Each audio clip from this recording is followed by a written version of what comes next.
Obrigado.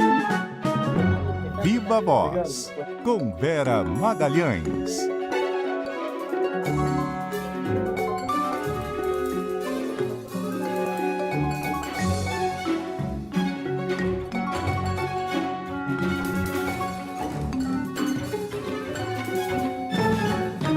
Vera Magalhães, diretamente de Brasília. Boa noite, tudo bem? Oi, Débora, boa noite para você e para Carol, tudo bem? Direto aqui de Brasília, na nossa sucursal da CBN, aqui na capital federal. Boa noite, Vera.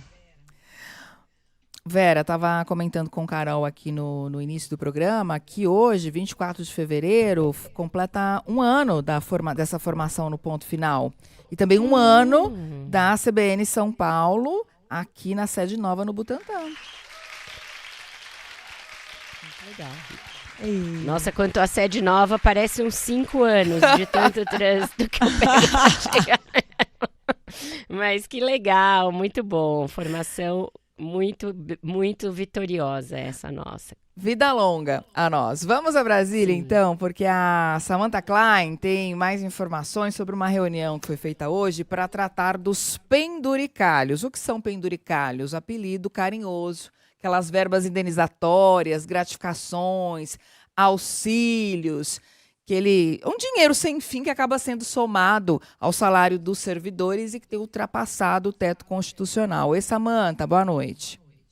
Oi, muito boa noite, Débora, Vera, Carol. Pois é, essa reunião aí foi mais cedo e ela acontece ali num momento de muita articulação também entre os poderes para tentar achar uma solução àquelas decisões do ministro Flávio Dino. O que se espera agora é que o Supremo e a cúpula do Congresso Nacional criem um grupo de trabalho com prazo de 60 dias para formular uma proposta de regra de transição sobre esses penduricalhos do serviço público, abrangendo aí todas as esferas. O colegiado vai ter representantes do Ministério Público, do Tribunal de Contas da União, que inclusive participaram da reunião de mais cedo, também do Judiciário, do Legislativo e do Executivo. A ideia é discutir uma proposta, uma resposta a essas decisões judiciais. E uma das possibilidades seria uma saída pelo Congresso Nacional com votação de um projeto ou até mesmo aproveitar o que já está previsto na reforma administrativa. Mas esses são os próximos passos. Amanhã o plenário do Supremo também deve decidir se mantém ou derruba as decisões do ministro Flávio Dino, que determinou a suspensão dos pagamentos, ao realizar também em todos os poderes uma varredura completa dessas gratificações extrateto num prazo de 60 dias. Então, esse grupo de trabalho vai ter o mesmo prazo, pelo menos coincidente com o que determinou o ministro Flávio Dino, e numa avaliação interna dele, do gabinete dele, digamos assim, é que essa decisão de buscar uma saída vem bem e está ao encontro da própria decisão dele.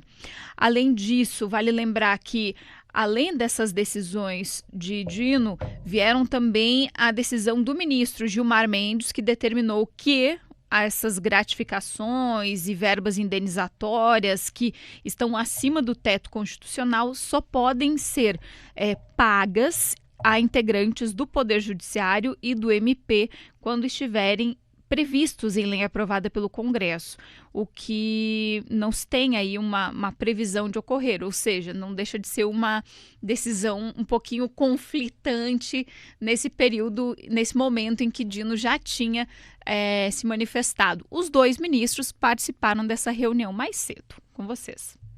Obrigada, Samantha, pelas informações. Vera, me chamou a atenção a palavra transição. Isso seria também uma forma de tentar diminuir os atritos?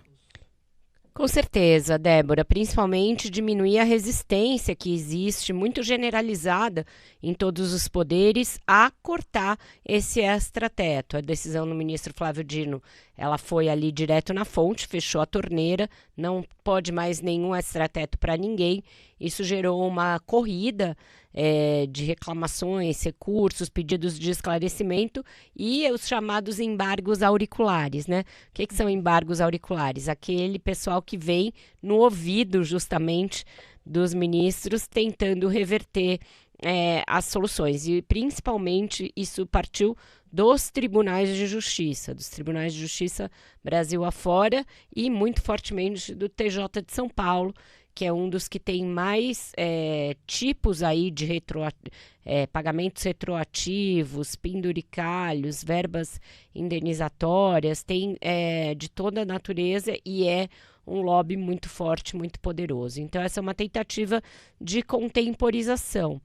Vamos ver amanhã, no julgamento que está marcado, como eles vão construir essa transição, né? A coisa do prazo é importante, mas principalmente o que acontece nesse prazo. No prazo, para que o Congresso vote uma lei complementar à reforma, né? A que instituiu o teto salarial. Vale a suspensão anterior que o ministro tinha proposto? Então, nesses meses que durar a transição, suspende todas as verbas ou nesses meses paga alguma coisa? Então, está sendo feito um levantamento enorme de tudo que é pago, a natureza de cada um desses pagamentos, o que é aceitável, entre aspas, e o que não é. A Fazenda está participando desse levantamento, os outros poderes estão participando desse levantamento para que amanhã se defina os contornos dessa chamada transição. E aí vamos ver se realmente o Congresso vai conseguir votar uma lei nesse período. Ele está se eximindo dessa responsabilidade ao longo de décadas. Não é só a reforma administrativa que não é votada ao longo de décadas. Também essa necessária regulamentação do teto de gastos está sendo empurrada com a barriga justamente para deixar brecha para todo tipo de penduricalho. Então, vamos ver se vai ser viável votar num prazo que seja de 4 ou de 6 meses uma proposta de lei, porque isso vai coincidir com o período de auge da campanha eleitoral. E é um assunto que é complexo, que mexe com muitos interesses e deputados e senadores já vão estar dedicados às suas campanhas. Então, pode ser que a transição seja só um jeito de empurrar esse assunto com a barriga, deixar para lá para depois da eleição. E se caírem as restrições que o ministro estabeleceu por medida liminar, aí a chance de ficar tudo como está é muito grande. E tem que ver também qual vai ser o número de exceções que eles vão incluir, né, Vera? Porque a gente não está tratando aqui do fim do penduricalho. Na verdade, eles vão padronizar os penduricalhos, né? Para ficar ali uma coisa mais equânime. Só que, como você disse, os embargos auriculares são muitos, né? Os lobbies são muitos. Então, dependendo do tamanho da lista dos penduricalhos aceitos e previstos por lei, a gente pode continuar tendo uma distorção muito grande, né? Pode ter. O que o ministro Dino parecia sinalizar com a decisão dele, que foi bastante ortodoxa ali, no sentido de não vale nada que está acima do teto, era o final de tudo.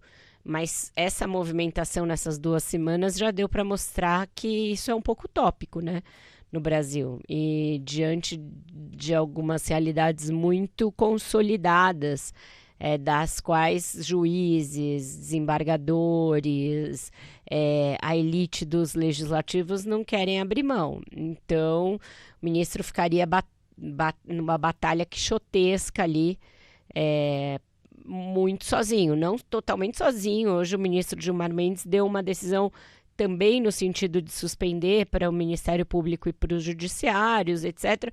Mas era difícil construir uma maioria segura para extinguir todo e qualquer pagamento extra-teto. Então, essa definição do que vale e o que não vale, ela é crucial para a gente entender o tamanho ali do teto solar, vamos dizer, né? O quanto que vai abrir um teto solar aí e permitir um puxadinho para cima no teto.